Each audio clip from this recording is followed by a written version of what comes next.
तो इस लेक्चर में हम लोग देखेंगे 8051 के पोर्ट्स और उनके फंक्शंस। तो शुरू करते हैं। सबसे पहले हमने ये देख रखा है कि 8051 में 4 पोर्ट्स होते हैं, P0, P1, P2, P3। हम पिन डायग्राम में ऑलरेडी डिस्कस कर चुके हैं कि ये मेरे पोर्ट 1 की पिन्स हैं, ये मेरा पोर्ट 0 है जो कि एड्रेस डेटा बस को भी डिनोट करता है, लोअर ऑर्डर एड्रेस बस को। पोर्ट 3 को हम लोग यूटिलाइज करते हैं एज अ कंट्रोल सिग्नल्स, और पोर्ट 2 में हम लोग हायर ऑर्डर एड्रेस बस भी मेंशन करते हैं, है ना। तो यहाँ पर मैंने 4 पोर्ट लिख रखे हैं, P0, P1, P2, P3। P0 that is AD0 से AD7, जो कि इनपुट आउटपुट तो पोर्ट है ही, साथ के साथ ये lower order address data bus signals भी मल्टीप्लेक्स्ड होते हैं इस पर्टिकुलर पोर्ट में। पोर्ट 1 में हम देखें, ये कोई और फंक्शन सपोर्ट नहीं करता, केवल ये bidirectional input output port ही होता है। पोर्ट 1 में कोई भी एक्स्ट्रा फंक्शन नहीं होता है। पोर्ट 2 अगर हम देखें तो ये हायर ऑर्डर एड्रेस बस को भी डिनोट करता है। इसका मतलब इनपुट आउटपुट पोर्ट की तरह तो है ही, साथ के साथ higher order address bus signals are multiplexed with this particular port, है ना। एंड P3 लास्ट पोर्ट जो है हमारा, ये हमारा कुछ फंक्शंस जैसे कि इंटरप्ट हमें देना हो, या टाइमर इनपुट जनरेट करने हो, कंट्रोल सिग्नल्स जनरेट करने हो, सीरियल कम्युनिकेशन सिग्नल्स जनरेट करने हो, like receive data and transmit data, वो सारे फंक्शन परफॉर्म करने के लिए हमारे पास पोर्ट 3 है। तो 4 पोर्ट्स हैं, P0, P1, P2 and P3। P0 port अगर हम देखें तो P0 पोर्ट क्या है। P0 पोर्ट जो है हमारा, वो आप देख सकते हो 8 पिन के हैं सारे पोर्ट, तो ये 8 पिन का है। इनपुट और आउटपुट पोर्ट दोनों की तरह इस्तेमाल कर सकते हैं। अगर हम इसका इंटरनल स्ट्रक्चर देखें तो हमें इसको कनेक्ट करने के लिए, अगर मैं एक पिन को पोर्ट 0 की कनेक्ट करता हूँ तो मुझे pull up circuit, pull up network की रिक्वायरमेंट होगी। ये जो नेटवर्क मैंने कनेक्ट करा है, ये मेरा पुल अप नेटवर्क है, ठीक है। पुल अप नेटवर्क क्या करेगा, सीधे सीधे ये प्लस VCC को पुल करने की कोशिश करेगा, मतलब यहाँ पर जो भी करंट फ्लो होगी, ठीक है, तो ऑटोमेटिकली इस करंट की वजह से जो ड्रॉप होगा इन रजिस्टर्स के अक्रॉस, वो रजिस्टर्स के अक्रॉस उतना पोटेंशियल ड्रॉप होकर के मेरे को VCC से माइनस करके यहाँ पोटेंशियल मिल जाएगा। तो वो लॉजिक 1 या लॉजिक 0 की तरह ट्रीट होगा। अगर करंट फ्लो होगी तो ऑटोमेटिकली पोर्ट 0 0 हो जाएगा उस पर्टिकुलर पोर्ट पर, लॉजिक 0। और अगर करंट फ्लो नहीं होगी तो automatically it is connected to सीधे सीधे VCC port, VCC signal, that means logic 1, ठीक है। तो ये बाय डिफॉल्ट नेटवर्क के अंदर कनेक्ट नहीं होता है, मुझे ये एक्सटर्नली लगाना पड़ता है ना। इसको एक्सटर्नली कनेक्ट करना पड़ता है अगर मैं पोर्ट 0 को इनपुट और आउटपुट पोर्ट की तरह एक्सेस करना चाहता हूँ। तो ये 10 किलो ओम्स के हैं सारे पुल अप रजिस्टर, और ये पुल अप रजिस्टर नेटवर्क मेरे को बनाना पड़ता है। P0 एक ओपन ड्रेन है, सारी की सारी करंट मैं यहाँ से एक तरीके से एग्जिट कर सकता हूँ, ड्रेन की तरह इस्तेमाल कर सकता हूँ। P1, P2 और P3 में ऐसा नहीं है। P1, P2, P3 में बाई डिफॉल्ट को उनको मैं ड्रेन सर्किट की तरह इस्तेमाल नहीं कर सकता, सीधे सीधे मैं इनपुट आउटपुट पोर्ट्स की तरह ही इस्तेमाल कर सकता हूँ। ओपन ड्रेन हम क्यों बोलते हैं, अगर आपने शायद इसको पढ़ा हो, मॉस चिप जो मेटल ऑक्साइड सेमीकंडक्टर चिप्स होती हैं, उसमें जो ओपन कलेक्टर होता है ना, वो open collector basically TTL chips के लिए यूज़ करा जाता है। उसी तरीके से हम लोग मॉस चिप्स के अंदर ओपन ड्रेन को यूज़ करते हैं, यानी जो भी एक्स्ट्रा करंट है वो सारी सारी करंट मुझे इन सारे रजिस्टर्स के थ्रू, पुल अप नेटवर्क के थ्रू सारी की सारी करंट ड्रेन आउट हो जाएगी। तो हम इसको एक ओपन ड्रेन की तरह इस्तेमाल कर सकते हैं। 8051 और 8052 ये दोनों ही चिप्स जो हैं, ये हम P0 पोर्ट को पुल अप रजिस्टर से कनेक्ट करते हैं, बाय डिफॉल्ट कनेक्टेड नहीं होते। और इसकी एडवांटेज ये है कि हम पोर्ट 0 को इनपुट और आउटपुट दोनों ही पोर्ट्स की तरह इस्तेमाल कर सकते हैं। अब बात आती है पोर्ट 0 को इनपुट की तरह अगर मुझे कैसे इस्तेमाल करना है। पोर्ट 0 को अगर मैं इनपुट की तरह इस्तेमाल करना चाहता हूँ तो सबसे पहले तो ये pull up register network connect करूँगा पोर्ट 0 से, ठीक है। और अगर मैं इनपुट बनाना चाहता हूँ तो होगा क्या, मैं पोर्ट को ऐसे प्रोग्राम करूँगा जिससे कि सारी की सारी बिट्स पर 1 राइट हो जाए, सिंपल, ठीक है।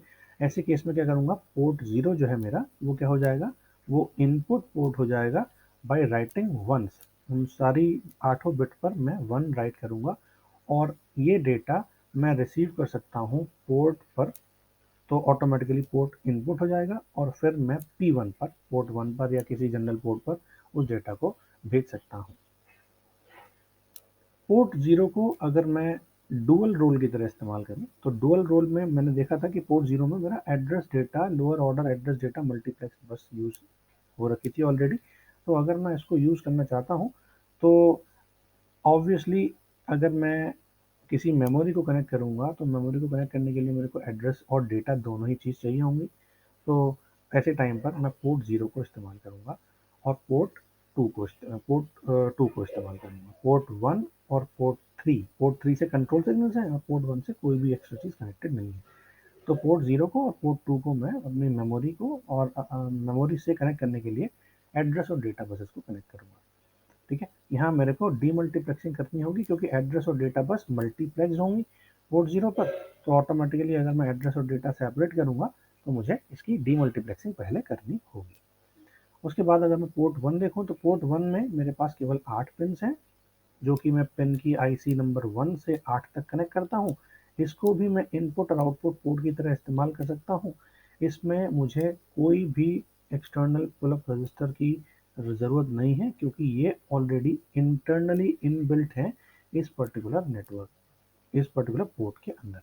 अगर मैं रीसेट करता हूँ, यानी माइक्रो कंट्रोलर की रीसेट पिन पर सिग्नल भेजता हूँ, तो ऑटोमेटिकली पोर्ट 1 जो है मेरा वो इनपुट पोर्ट की तरह कॉन्फ़िगर हो जाता है। अगर मैं बात करूँ पोर्ट 1 एज एन इनपुट, तो मैंने अभी बात करा कि पोर्ट 1 को अगर इनपुट की तरह कॉन्फ़िगर करना है तो या तो मैं रीसेट बटन दबा दूँ, रीसेट पर सिग्नल भेज दूँ, या फिर मैं उसकी प्रोग्रामिंग कर दूँ इस तरीके से कि सारी बिट्स के अंदर 1 आ जाए, तो वो ऑटोमेटिकली इनपुट पोर्ट की तरह ट्रीट होने लगेगा। अगर मैं पोर्ट 2 की बात करूं तो पोर्ट 2 में 8 पिन्स हैं, पिन नंबर 21 से लेकर पिन नंबर 28, और इनको भी हम इनपुट और आउटपुट दोनों पोर्ट की तरह इस्तेमाल कर सकते हैं। पोर्ट 1 में भी internally pull up registers connect होते हैं, तो मुझे कोई एक्सटर्नल पुल अप नेटवर्क की रिक्वायरमेंट नहीं होती है, डज नॉट नीड। और मैं पोर्ट 2 को रीसेट अगर करता हूँ, ऑटोमेटिकली माइक्रो कंट्रोलर को रीसेट करता हूँ, तो पोर्ट 2 मेरा बाय डिफॉल्ट इनपुट कॉन्फ़िगरेशन में कॉन्फ़िगर्ड हो जाता है। पोर्ट 2 को अगर इनपुट करना है तो या तो मैं रीसेट कर दूं या फिर मैं उसकी प्रोग्रामिंग कर दूं सारे बिट्स को 1। तो इस तरीके से मैं पोर्ट 2 को इनपुट कॉन्फ़िगरेशन में एक्ट करा सकता हूँ। Dual role of port 2, port 2 में ऑटोमेटिकली AD0 से AD7 पोर्ट 0 में थे, लेकिन पोर्ट 2 में A8 से A15 थे। तो A8 से A15 को अगर मैं देखूं तो ये multiplex data higher order address bus है। तो अगर मैं एड्रेस को सेपरेट करना चाहता हूं या किसी एक्सटर्नल मेमोरी को जिसको एक्सेस करने के लिए मेरे को A8 से लेकर के A15 लाइन्स चाहिए होंगी, तो अगर उनसे कनेक्ट करना चाहता हूं तो ऑटोमेटिकली मुझे यहाँ पर डीमल्टीप्लेक्सिंग करनी पड़ेगी इस मल्टीप्लेक्स डेटा बस की।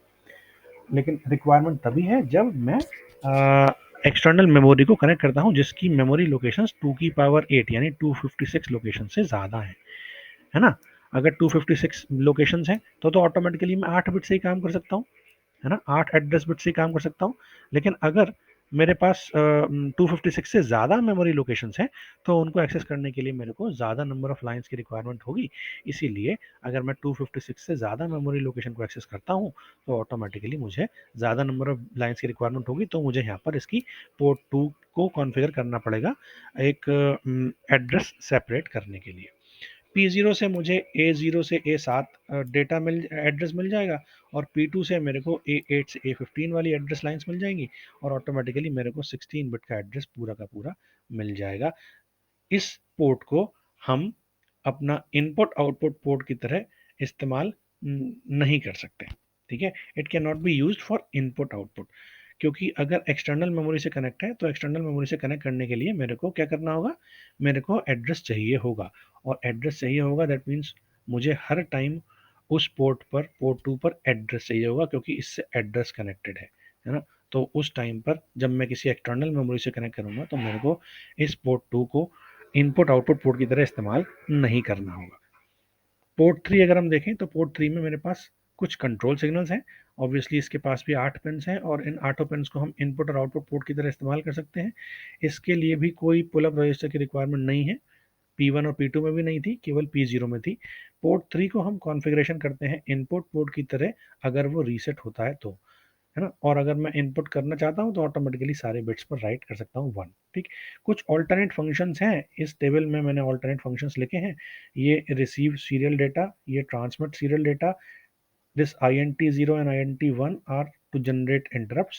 This T0 and T1 pins are used to generate the timing signals for timers, and WR bar and RD bar are used for read and write signals, है ना। मेरे को memory read करनी है, right करनी है, automatically मेरे को WR बार या रीड बार सिग्नल चाहिए होगा।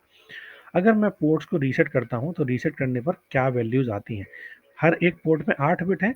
अगर मैं रीसेट करता हूं तो ऑटोमेटिकली सारे पोर्ट पर एफ एफ हेक्साडेसिमल डेटा आ जाएगा, दैट इज 8 times 1।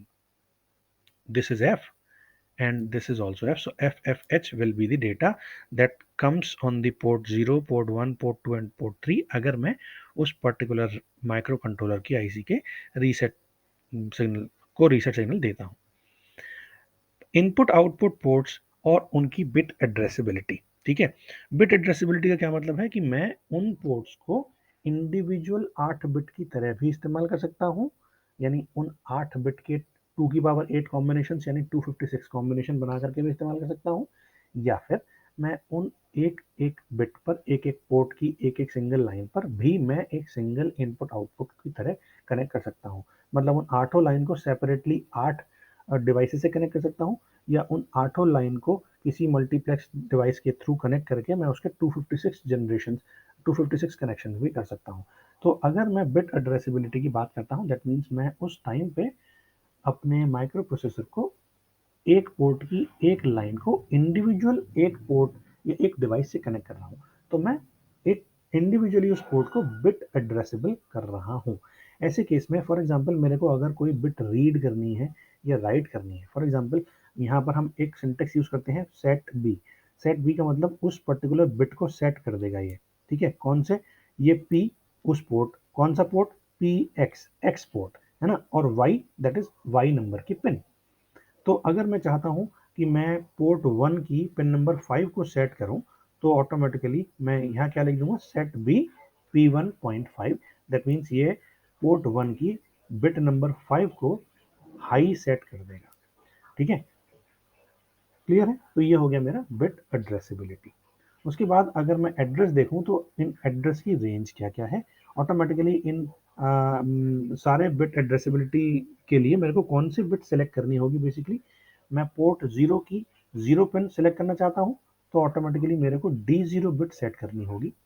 पोर्ट 0 की 2 पिन सेलेक्ट करनी है मेरे को, तो मेरे को D2 चाहिए होगा, एंड सो ऑन। अगर मेरे को यही पोर्ट 2 की भी 3 पिन, पोर्ट 3 की भी 2 पिन चाहिए, तो मेरे को D2 ही सेट करना पड़ेगा। ऑटोमेटिकली ये देखो सारे यहाँ 0 है, तो ये सारे पोर्ट पर 0 पिन है, यानी उस पोर्ट की 0 पिन सेलेक्ट सेट होगी। अगर मैं इस D0 को सेट करता हूँ, तो अगर मैं इसको सेट करता हूँ, है ना, तो ऑटोमेटिकली उन सारे पोर्ट की क्या कहते हैं, 0 वाली बिट सेलेक्ट हो जाएगी, डिपेंडिंग ऑन मैंने कौन सा पोर्ट सेलेक्ट कर रखा है। तो उस पर्टिकुलर जो भी पोर्ट सेलेक्ट कर रखा है उस पर्टिकुलर की D0 बिट मेरे को सेलेक्ट करनी है। दैट मीन्स उस पर्टिकुलर पोर्ट की 0 बिट मेरी सेट हो जाएगी। सिंगल बिट इंस्ट्रक्शंस भी कुछ होते हैं, जैसे कि जो हम बिट एड्रेसेबल मोड में यूज करते हैं खासतौर से, उसमें एक तो सेट बिट है जो हमने पढ़ लिया, एक होता है क्लियर बिट अगर मैं क्लियर करना चाहता हूँ, एक होता है कॉम्प्लीमेंट बिट अगर मैं कॉम्प्लीमेंट करना चाहता हूँ, एक होता है जंप ऑन बिट, है ना। अगर बिट 1 है तो टारगेट पर जंप कर जाए, अगर बिट 0 है तो टारगेट पर जंप कर जाए, यानी जंप ऑन नो बिट, है ना। और ये है jump to target if bit is equals to 1 but simultaneously clears the bit।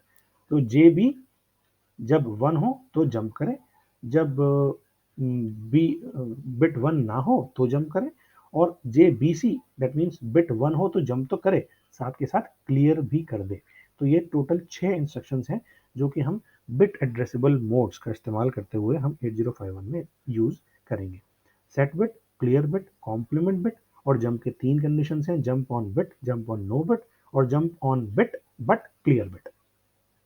Next is IO port addresses. ठीक है, मैंने 4 पोर्ट हैं और हर पोर्ट की इंडिविजुअल 8 पिन हैं। अगर मैं उस इंडिविजुअल पोर्ट की एक पर्टिकुलर पिन पर जाना चाहता हूँ, तो I can go by the address as well, है ना। तो अगर मैं एड्रेस 80 रेफर करता हूँ, that means I am referring port 0 की 0 पिन। अगर मैं 95 एड्रेस रेफर कर रहा हूँ, दैट मीन्स पोर्ट 1 की 5 नंबर पिन रेफर कर रहा हूँ।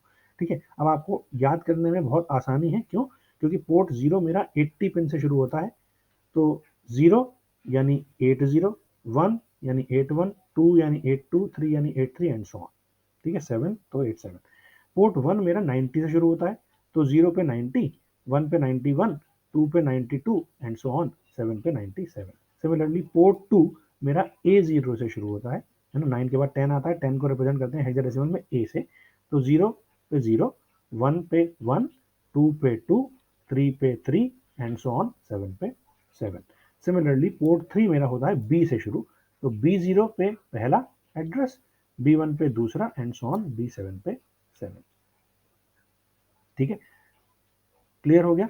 और इंडिविजुअली पोर्ट की बिट कौन सी होती है, वो अगर 8 बिट है D0 से लेकर D7, तो उनको ऑब्वियसली D0 यानी ये सारे पोर्ट की 0 पिन, D1 इन सारे पोर्ट्स की 1 बिट, D2 इन सारे पोर्ट्स की 2 बिट एंड सो ऑन। ठीक है, तो ये हमारा हो गया बिट एड्रेसेबल पोर्ट के एड्रेसेस, इन सारे इंडिविजुअल पोर्ट्स के एड्रेसेस। उसके बाद bit memory map.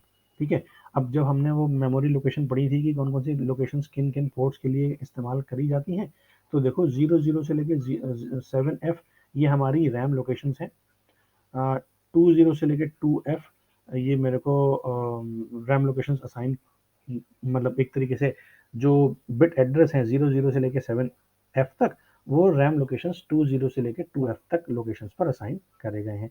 Bit address हैं 80 से लेकर के 87, वो मैंने असाइन करे हैं पोर्ट 0 के लिए। 88 से लेके 8F ये असाइन करे हैं टी कॉन रजिस्टर के लिए, ये हम स्पेशल फंक्शन रजिस्टर्स होते हैं, वो अभी हम नेक्स्ट लेक्चर में पढ़ेंगे। 90 से लेके 97 जो बिट एड्रेसेस हैं वो पोर्ट 1 के असाइन करने के लिए हैं। 98 से लेके 9F यानी अगली 8 बिट जो है वो मेरी एस कॉन रजिस्टर्स के लिए असाइन है। A0 से लेके A7 ये मेरा पोर्ट 2 है। A8 से लेके AF ये मेरा IE रजिस्टर है। B0 से लेके B7 मेरा पोर्ट 3 है। ऐसे ही मेरे पास B8 से लेके BF है, ये मैंने IP रजिस्टर के लिए असाइन कर रखा है इंस्ट्रक्शन पॉइंटर। C0 से लेके CF ये मैंने नॉट असाइन करा है। D0 से लेके D7 ये मेरा प्रोग्राम स्टेटस वर्ड रजिस्टर के लिए असाइंड है। D8 से लेके DF ये भी नॉट असाइंड है। E0 से लेके E7 ये मेरा एक्यूमुलेटर रजिस्टर को मेंशन करता है, और E8 से लेके EF again it is not assigned, not used, और F0 से लेके F7 ये मेरा B रजिस्टर को असाइन करता है। ये बेसिकली मेरी एड्रेस लोकेशंस हैं कि अगर मैं अपने एड्रेस लोकेशंस पर F0 देता हूँ, F0 से लेकर के F7 तक, तो ऑटोमेटिकली मैं उस B रजिस्टर को पॉइंट आउट कर रहा होऊंगा।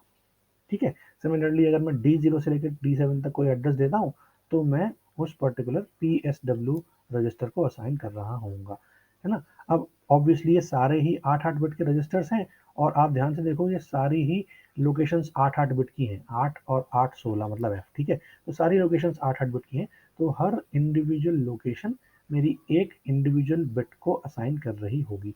D0 से लेकर D7 मेरे पास टोटल 8 बिट है, D1 D2 and so on, है ना। तो D0 मतलब PSW0 को असाइन कर रही होगी, D1 PSW की 1 बिट को असाइन कर रही होगी एंड सो ऑन।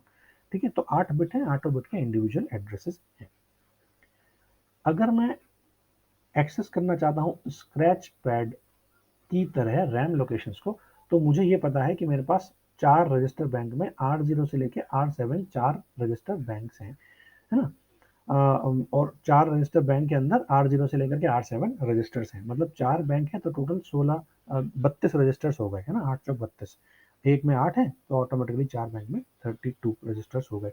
लेकिन अगर फॉर एग्जांपल मेरे को उन 32 रजिस्टर्स के अलावा भी कोई रजिस्टर यूज़ करना है, फॉर एग्जांपल कोई मेरे पास एक ऐसा प्रोग्राम बनाने के लिए आया, उस माइक्रो कंट्रोलर से मुझे एक ऐसा प्रोग्राम बनाना है जिसमें नंबर ऑफ रजिस्टर्स ज़्यादा यूज़ करने हैं, है ना। या मैं एक एफिशिएंट प्रोग्रामर नहीं हूँ, मैंने प्रोग्राम लिखने का तरीका कुछ ऐसा ढूंढा है कि मेरे को नंबर ऑफ रजिस्टर्स की ज़्यादा की रिक्वायरमेंट हो रही है, तो ऐसे केस में क्या करूँगा मैं। ऐसे केस में मेरे पास एक सेपरेट मेमोरी है स्क्रैच पैड, जहाँ पर मैं उस मेमोरी को एक रजिस्टर बैंक की तरह या एक स्टैक की तरह, एक्स्ट्रा स्टैक की तरह यूज़ कर सकता हूँ। एक्स्ट्रा लोकेशंस मेरे पास हैं जो मैं उसको यूज़ कर सकता हूँ। तो ऐसे केस में उनको यूज़ करने के लिए मैं रैम लोकेशंस को कैसे एक्सेस करूँगा, तो उसको एक्सेस करने के लिए जो प्रॉब्लम आती है वो ये आती है कि मेरे पास केवल 4 बैंक हैं, और हम किसी बैंक को स्विच कर नहीं सकते या बहुत रेयरली करते हैं, क्योंकि अगर मैं रजिस्टर बैंक, सपोज मेरे पास 4 रजिस्टर बैंक हैं और उन 4 रजिस्टर बैंक में इंडिविजुअली 8 रजिस्टर्स हैं, है ना? तो अगर मैं R0 को पॉइंट कर रहा हूँ, ये मेरा R0 है, रजिस्टर 0 और रजिस्टर बैंक 0 का, ठीक है?